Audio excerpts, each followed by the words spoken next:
Hi everybody and welcome to the next episode of Property Question Time. Today I've got Ray Mclennan from Property Angels Den. Ray's helped raise millions of pounds for developers by matching with angel investors. So without further ado, welcome Ray. Hi Devinder. Hi Ray, how you doing? Very good, thank you for inviting me along. Well, thank you Ray first of all. I know that you're in the middle of another course. I'm attending Ray's course, we'll talk about it a bit later on. And you're very busy, so thank you very much. So Ray, I think obviously it's called Property Angels Den, and people first thing they're going to imagine is Dragon's Den. Is it anything like Dragon's Den at all? No, no, that is the pantomime version of what we do for real. Okay. There is a certain real element to that. I mean, someone goes and stands and pitches in front of angel investors. Okay. And the angels investors will ask them questions. Right. The difference between us and Dragon's Den is we have many more investors, so there wouldn't be just 4 sitting there. There would be 4. Okay. There'd be more than that. Okay. And they're in real life. They are not as aggressive as that. They don't say this is ridiculous. I'm out. Okay. They will simply ask questions. Yeah. And instead of saying no, I'm out, they'll usually say, I think you need to come back later, or perhaps this is a bit early, or this is not for me just now. Okay. And they try and give a bit of constructive feedback. Okay. So they're a bit more gentle, I think. They are more gentle. Yeah. Right. Okay. So just. I know that you raise millions of pounds, yeah. So just for the audience, can you give maybe some figures and how many millions of pounds have you raised at all? Well, Angels Den in 2015, I think, raised 16 million. Okay. And it's exceeded that now for 2016. Okay, you're right. So we're on an upward trajectory. We are doing more deals. Our average deal, I think, is about 225,000. Okay. We've done a lot of crowdfunding recently. Okay. And there are a lot of, and that's our crowd of angel investors, not John down the pub who'll put in a £5. Right. Okay. Yeah. And on the website angelsden.com, okay, you'll see funded deals there, and you can actually, there's pages and pages of them. You can scroll through and you can see the type of deals that's been funded. Okay. And how much. What we'll do, I'll put that underneath so people can click on Angels Den so know a bit more about you as well. Okay. So, generally, in a sentence, what do you do? Because I know there's a lot of developers. I do a lot of networking, and a lot of things they keep saying to me is, "Oh, we need some funding. We need some funding. We need some funding." So, how do you help where other people can't help? Well, I think how we help is by preparing the developer or the entrepreneur, whoever's looking for the money, by preparing them to know what to ask for, how, in what order in which to put it, and we know what the angels will like. Okay. So we really spend a lot of time pre-qualifying. Okay. So as a business, we might get a couple of hundred applications a day or something. Oh wow! But it gets distilled right down to the ones that we have to strip out. There's a lot of people that are kind of dreamers and fantasists and business ideas that will clearly not work. It's a bit like the X Factor, Yeah, it is. Yeah, almost. Yeah, that's quite a good analogy, actually. Yeah, we do have people who screen the deals. Right. Okay. So that there's a filtering process to get through. Right. And I mean, people apply online. Okay. And then there's the people in the office will go through a filtering process, a screening, before they get to meet someone. So by the time they perhaps get to meet me at maybe a business funding clinic, as it's called, where I might meet 10 people in one day in half-hour or 40-minute slots. Oh, wow, So they get a chance to sit down and I chat through the process with them. And if we still think at that stage it's viable, then they go to the next stage. Right. Okay. I think one thing that I realised myself is that you can't be good at everything. So builders, they might be fantastic builders, but maybe they're not very good how to raise funds and how to approach investors. And that's, I think, where you come in and you would help them, you would guide them. Would that be correct? We can do. But to sort of separate property and, I dare say, entrepreneurs for a side. So let's call them developers and entrepreneurs. Yes, okay. So an entrepreneur, someone who's wanting to raise money for his new business idea, a startup or a university spin-out or something like that. And then a developer is someone who's looking for property. That's kind of how we classify them. Okay. So builders, you're absolutely right, but they have a set of skills. They have experience a lot of the time, or they can bring a team of people in that have the skills and experience. Yeah. And generally one person on that team will be able to communicate what it is that they're trying to do. Okay. Yeah. So it might not be Bob the builder. Right. It might be his architect or his accountant or his best friend or someone else can do the pitch. However, there's no substitute for the passion of the person behind the project. Yeah. So if we switch to entrepreneurs now, if an entrepreneur comes up with a concept, an idea, that you cannot mimic, create, or otherwise cajole out passion. Yeah, When from somebody else. Yeah. I mean, you know it when you see it. Yeah. And if you see Dragon's Den when someone comes out and they do their business and they're versus the ones that go, this is the best thing ever. they get rich. And they really kind of get into it. Right. And that's what investors buy into. Okay. Because many deals can be very similar. They offer the same returns, the same risk, and so on. Yeah. But it's the people behind it. Okay, so they want to see the people and see what you like and get to know you. Would that be right? Know, trust, and like you. Would that be right? Yeah, absolutely. Okay. So I know the average deal is about £225,000. Yeah. What's the biggest deals that you've done? Well, we've had property deals mooted around at 50 million quid. Wow. Okay. And they've been, we've put them to investors who've said yes, and they've maybe perhaps provided proof of funds. Okay. But the deal didn't go through for whatever reason. Right. I think the one we've actually landed is about 7. Right. Okay. Wow. Okay. And there's some of the investment deals that are going through are 1.2, 1.3. I mean, there's food and drink, whiskey deals that have gone through. There's one online at the moment, which is Borrow My Doggy, right? Okay. Which is looking to raise over $1 million, and they're quite near their target already. Okay. Wow. So so it's an interesting spread. I didn't realize that there was a demand for borrowing doggies, but there is. Okay. So, I mean, how did this all start? Obviously, something must have happened, or maybe you saw a need in this. So I only know about this for about a year, So how did this all start?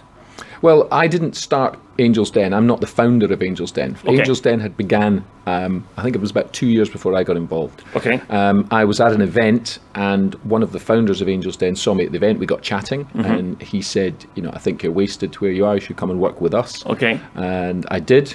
That was about 5 or 6 years ago. Okay. And it's great fun. Right.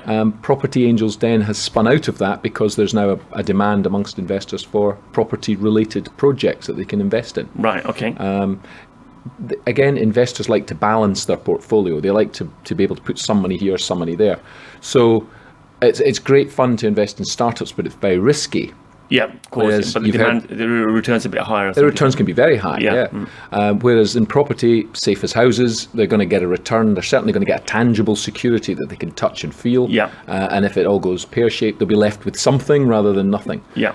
But property deals tend to be very, very secure. Right. And it's not a question of how much you'll get. It's a question, not a question of if you'll get. It's a question of how much you might get back. Okay. Right. But you feel definitely there's a growing trend, is there? Yeah. Oh, yeah. We're in quite a good space right now. There's a question that did occur to me. So, why would people go to Property Angels Den and maybe not other avenues? Well, I would encourage them to go to other avenues. I would say don't just come to us. Okay. Don't just have one egg in the basket, if you like. Right. If you're looking for money, it's a duty to yourself to look at all the places that you can. Right. And we're just one of many. Okay. What is our USP and makes us stand out? Well, we have over 15,000 investors on our books. Right. We can probably match you up with someone. Okay. And we've been doing it a long time. We're FCA regulated. We're not the new kid on the block. Right. We've got a lot of experience in the teams.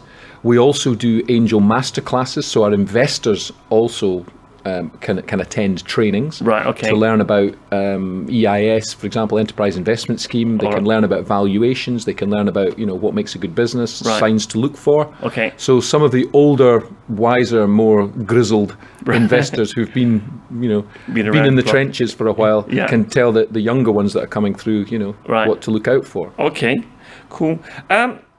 I've been quite fortunate that, so all the people that I've met so far, I've actually known them, so we know each other. I can remember how we first met.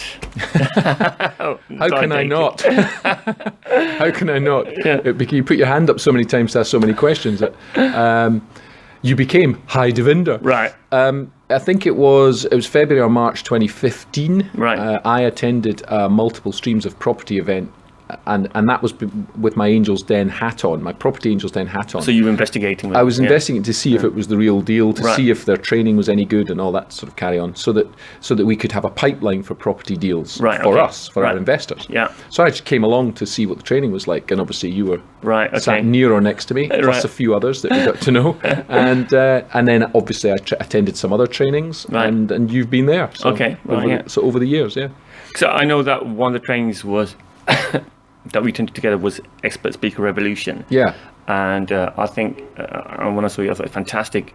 But from there, you did incredibly well because you just this year you had an achievement with speaking. You want to tell the audience what that was?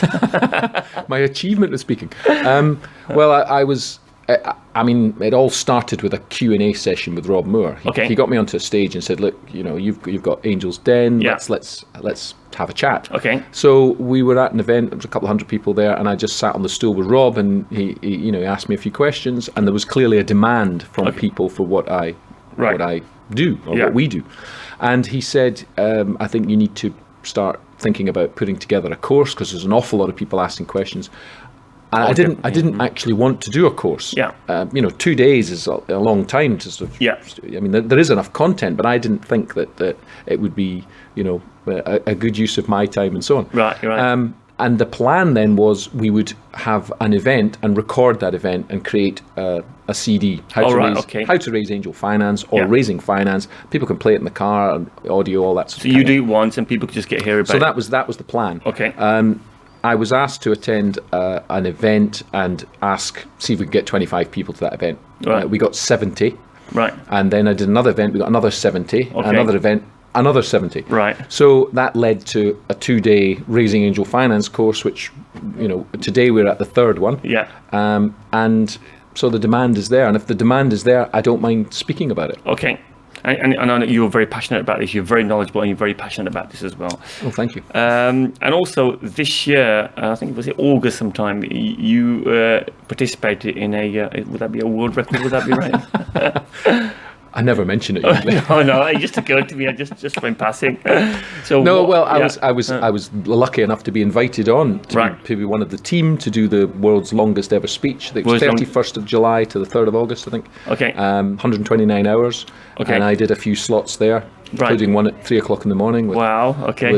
with Tony Gargan. Right. And it was good. It was really good. So you are officially a Guinness World Record holder. Would I that am be right? officially a Guinness World Record. Oh, let me shake your hand again then. Okay. Thank you. Okay.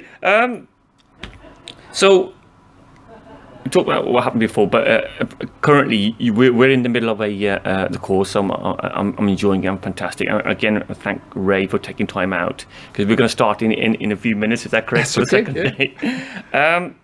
What's the future hold for Property Angels Den?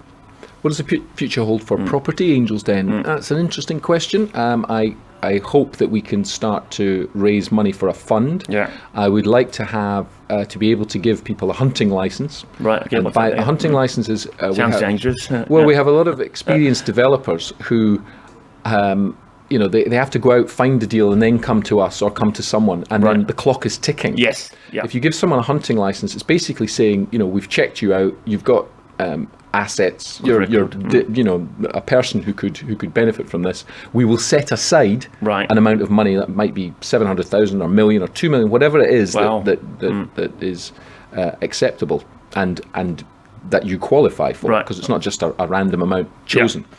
You can then go out and actively seek developments, and that's, from a developer's point of view, that's very powerful for them because you can walk into someone, you've got the cash. Got more confidence. Yeah, in you've got a note of funds. But would you say a bit like mortgage in principle, maybe? Would It that is, be, yes. So a mortgage in principle for developers and builders. Yeah. I'd like to be able to deliver that service because that's the holy grail, really. Right. Yeah. Is being able to have that pot set to one side. Okay. And it means that a developer can go to a property. It might be off market, but they can produce a proof of funds and say, look, I have funds, I can buy this, and we can do it quickly. Right. But I need to agree a price with you. Okay. And you're haggling from a position of strength. Yes. Yeah. Because in property, it's buying the property is where you make the money. Right, okay. Not necessarily in the end development. Right. Okay. So that's what I'd like to do. All right. Okay.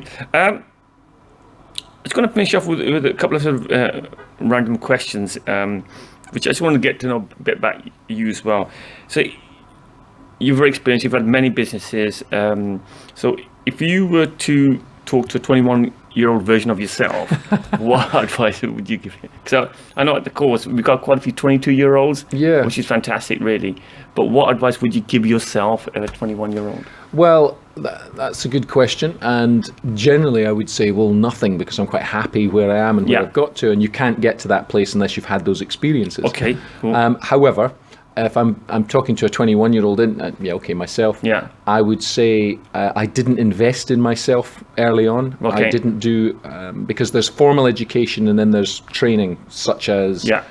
offered by many training courses. Can we have that saying by Jim Rohn? What was it? There's formal education will get you so far.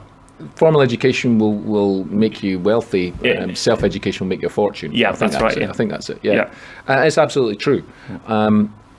If it's put into action. Yeah. So it's fine to come to a course and learn something, but then you've got to go out and put it into action. Okay. And the best way I can think of to put it into action, or it's not I can think of, it's the best way I have seen and shown and other people are showing me, and I'm doing it myself, is to get someone to hold your hand, someone who's done it before, a mentor, Okay. someone just to guide you.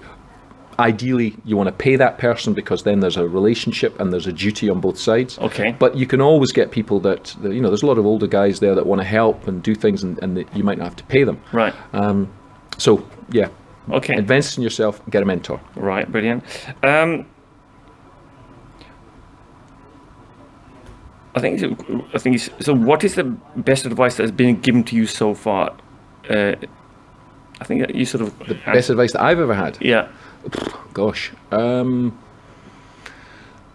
I'd have to kind of narrow it down to a certain specific area, because I've been advised to go out with a particular girl, Right.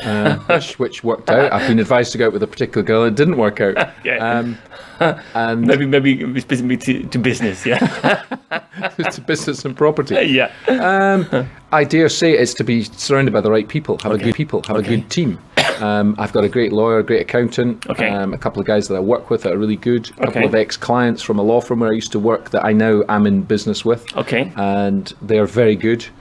And whenever, because I can be a bit gung-ho and I can be very entrepreneurial, and I want to do that and I want to do this. Yeah. And I can have a word with them and they can bring you back maybe down steady to it. you down a bit. Yeah. Okay. Right. Okay. Yeah, I mean, there was a particular deal I was looking at last week where I was invited into a very big project. Right. And I said to the chap, thanks for the invite, but I just need to run it past my accountant is not just my accountant, he's a friend and a factor, and he's an ex-partner from PwC, so Okay. he's quite switched on. And he looked at it, just a completely different perspective, came up with 1 or 2 points and said, get him to answer those questions. If you can answer those questions, you might be having a deal. Okay. When I asked the questions, it became a bit, suddenly all became a bit kind of blurry. Right, okay. So that saved me a huge amount of time. So get a great team around you as well. Get a good team around you and take their advice. Right. Now, you can overrule their advice, but generally it's good advice. Okay. So Ray, if people want to get in touch with you, what's the best way to get in touch with you? By email. By email, okay. And how would they get that email? Is there a website they can go to? And things There like is, that? I mean, angelsden.com. Angelsden. Angelsden.com. Right. There's also, I have a website called raisingangelfinance.co.uk. So either or, they can get me there. We put all the links down at the bottom of YouTube afterwards as well, Yeah, so people okay. get to you. So if you've got any comments, and if you please like and share this video. If you've got any comments, put it below, and also let me know if there's somebody else that you want me to interview. With that, I just want to thank Ray. Thank you. Ray, Kevin. thank you very much. Thank you very much. Yeah, thank you.